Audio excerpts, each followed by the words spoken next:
Y le damos la bienvenida en el estudio a Gerardo Aguado. Él es diputado plurinominal electo del Congreso de Coahuila. Gerardo, bienvenido, buenos días. Hola, ¿cómo estás, Juan? Qué gustazo estar aquí en este programa emblemático de La Laguna. Muy contento de que me recibas. Bien, Gerardo, pues ya formas parte tú de la próxima legislatura. ¿Cuáles consideras que serán los retos principales que van a enfrentar? Sobre todo porque por primera vez en la historia de Coahuila hay un Congreso con una mayoría no priista. Así es, lo estás diciendo perfectamente bien. Es un congreso histórico en el estado de Coahuila. Van a ser 9 diputados de Acción Nacional, 10 del PRI, 3 de UDC, 2 de Morena y 1 de PRD.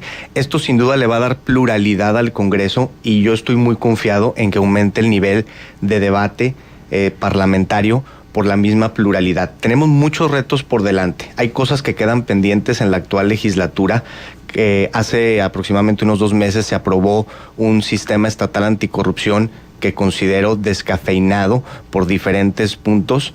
Quedó pendiente, por ejemplo, a grandes rasgos, necesitamos incentivar cada vez más la participación ciudadana. Prácticamente no se tomó en cuenta, había 109 organizaciones de la sociedad civil que conformaban la Alianza Anticorrupción que no fueron tomadas en cuenta. Sí se había formado un comité de selección y un comité de participación ciudadana, pero no tenían prácticamente cabida en decisiones ni en entrevistar a los candidatos a fiscal anticorrupción y a fiscal general, y eso es lo que pedía la sociedad civil organizada. Pedían, pues de cara a este proceso, poder influir un poco, checar currículums y no como siempre que al final la decisión la tuviera prácticamente de dedazo el gobernador, poniendo a funcionarios o agentes cercanos, caso de Flores Mier en el puesto de fiscal anticorrupción y de Gerardo Márquez recientemente como fiscal general, que es gente cercana a ellos. Ojalá, yo espero que ya encaminados en su labor como funcionarios, pues no les vaya a pesar el compromiso que tengan con el gobernador y verdaderamente hagan un trabajo de procuración de justicia que tanta falta hace en este estado. Pero ¿hasta qué punto consideras tú, Gerardo, que realmente habrá una mayoría opositora en el Congreso coahuilense en la próxima legislatura? Y te lo pregunto porque hace poco platicaba con un priista y comentábamos en corto, no al aire, comentábamos sobre este mismo tema.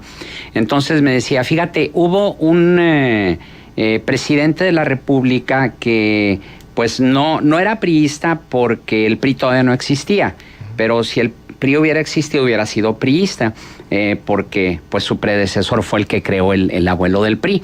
Me refiero a Álvaro Obregón, y Álvaro Obregón inventó un término que se llamaba el maiceo, y yo tengo la seguridad, me decía este priista, de que no vamos a tener una mayoría opositora en el Congreso, porque varios de ellos van a estar maiceaditos y van a estar de acuerdo con lo que nosotros digamos. El poder nada más se presta, se me quedó muy grabada esa frase, el poder nada más se presta, no se cede.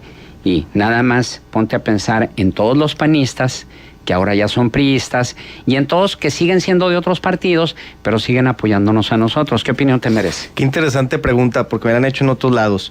Creo que sí, si volteamos a ver un poco la historia, tenemos casos tristísimos de funcionarios que pasaron de un partido a otro, y qué lamentable sobre todo ya esa percepción y esos comentarios de que pues los vamos a maiciar y se van a venir a trabajar con nosotros, y yo te aseguro que no van a ser oposición. Es bien importante que como grupo parlamentario, esto es fundamental, como grupo parlamentario estemos bien cohesionados y tengamos mucha comunicación.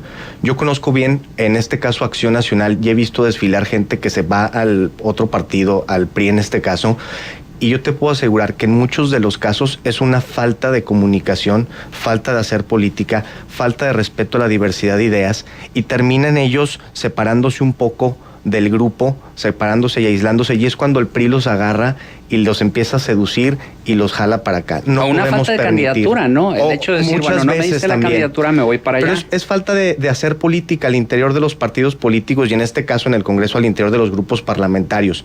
Te la pongo fácil, supongamos en un ejemplo, alguien quiere presentar una iniciativa, quizás no es momento, y espérate, y empiezan los sentimientos. Y a la siguiente quiere participar en tribuna, no, espérate, no te toca a la siguiente, y empieza a rezagarse poco a poco. Si no hacemos política, si no vamos con él, si no le damos su lugar, si no vamos dándole participación a todo el grupo en la diversidad de ideas, y en el tema, por ejemplo, en las candidaturas, si no haces política y buscas a esa persona para concientizarla, que quizá no son los tiempos, y procuramos mantener, somos seres humanos a final de cuentas, todos tenemos emociones y es bien importante sentirnos a todos incluidos. Tenemos que ser incluyentes en Acción Nacional para que no nos vuelvan a pasar este tipo de situaciones de que se nos enojó por una candidatura o se nos enojó porque se sentía relegado y se van a otro partido porque se sienten cobijados, que al final allá en el otro partido pues igual, nomás los utilizaron para un fin electoral y los terminan prácticamente sacando por la puerta de atrás. Hay muchos cuestionamientos, ya hiciste referencia de alguna manera a este tema, pero quisiera volver a él porque hay muchos cuestionamientos en cuanto al nombramiento del fiscal anticorrupción, en cuanto al nombramiento del fiscal general del Estado, en cuanto a los consejeros del sistema estatal anticorrupción. ¿Hay las herramientas legales para que el legislativo, la próxima legislatura pudiera revertir eso? Sí, fíjate que sí podemos hacer algunas modificaciones. Para empezar, la misma conformación del Congreso nos va a dar facultades de negociación, Juan. No es lo mismo tener 4 diputados del PAN sometidos y mayoritarios en todas las decisiones del Congreso, allá tener una pluralidad. Eso nos va a dar mucho más debate. Mientras sigan siendo independientes. Claro, sin lugar a dudas, por supuesto. Porque hay que reconocer y hay que recordar y hay que revisar la historia del legislativo, que muchas veces la oposición pues es más del lado del partido en el poder que del partido de donde emanan. Sí, bueno, Marcela, no te había saludado. Voy de acuerdo, es que volvemos a lo mismo, es hacer política y es tener comunicación, y creo que se ha fallado en anteriores ocasiones en este sentido. Pero te decía, actualmente hay 4 diputados, vamos a hacer 9 del PAN y 3 de UDC, con quien hemos venido teniendo una relación además electoral en las recientes elecciones, hemos coincidido en muchos otros proyectos, estoy seguro que vamos a poder hacer buen equipo, y además ahí está Morena ha votado de manera muy disciplinada a nivel nacional, es una bancada que mantiene una cierta línea, y yo creo que igual aquí va a ser. De igual manera hay que hacer mucha política, volvemos a lo mismo, y tener comunicación y ser muy incluyentes en el Congreso para poder sacar estos temas que quedan pendientes. Muy rápidamente te digo que podemos atender y que sí nos alcanza en el Congreso con mucha política, con mucha negociación, pero que podemos sacar a flote. Necesitamos incentivar la participación ciudadana, eso es fundamental. La democracia participativa es importantísima para la legitimidad de los gobiernos. La legitimidad de los gobiernos no se gana con buenas prácticas administrativas. Un ciudadano, un elector, legitima un gobierno y acepta el papel de sus gobernantes cuando los incluyes y generas un ambiente de incluyentismo y cooperativismo. Esa es la manera de generar una democracia verdaderamente participativa. Necesitamos empezar ya con parlamentos abiertos. Si vamos a discutir un tema como la corrupción, pues en vez de estar aprobando en lo oscurito, vamos a abrirnos de cara a la ciudadanía, vamos a invitarlos a comisiones importantes y generar una comunicación bilateral, y aparte de todo, con mucha cooperación y con sobre todo que también la sociedad tenga algunas funciones específicas y no nomás invitarlos de oyentes. Yo estoy convencido que el Parlamento abierto es la evolución natural del Congreso. Hay que empezar a incentivar esa participación. Yo soy un creyente del capital social, necesitamos hacerlo, y la legitimidad obviamente genera un ambiente de bienestar, y creo yo que Coahuila actualmente tiene una crisis en cuanto a legitimidad y gobernabilidad. No nada más Coahuila, ¿verdad? Muchos otros estados y el país, por supuesto. Ahora, ¿cuál va a ser tu principal prioridad legislativa?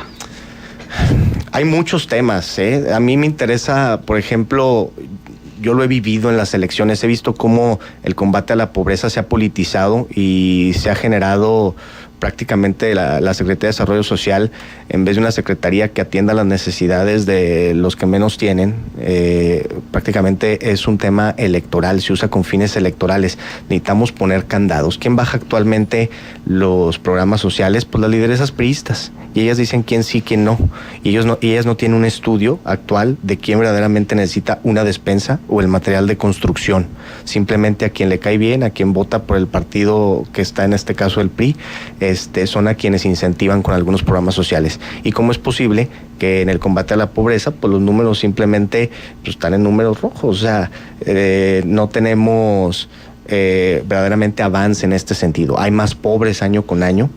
Entonces, una de las principales cosas es candadear, cambiar las reglas de operación y generar más transparencia en el proceso de entregas sociales. Esa es una, por ejemplo. La otra te la decía hace un momento, se las comentaba, hay que empujar para lograr incentivar la participación ciudadana a través de un parlamento abierto y retomando el tema del sistema estatal anticorrupción recientemente aprobado, yo sí me iría también, y es posible, crear una fiscalía especializada en delitos electorales local, algo así como la FEPADE, pero local. ¿Preparan ya algunos puntos que pudieran revertir las decisiones tomadas ya en esta última etapa por la legislatura que está de salida?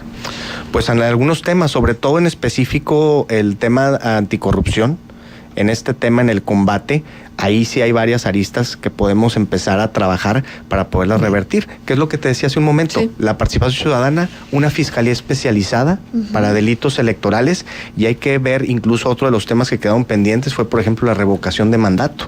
Hay que retomar esos temas. Bien. Muy bien, pues Gerardo Aguado, diputado plurinominal electo del Congreso de Coahuila por el Partido de Acción Nacional, agradecemos tu presencia aquí en Contexto. Juan, Marcela, un verdadero placer, estoy a sus órdenes, muchísimas gracias por la invitación. Gracias por estar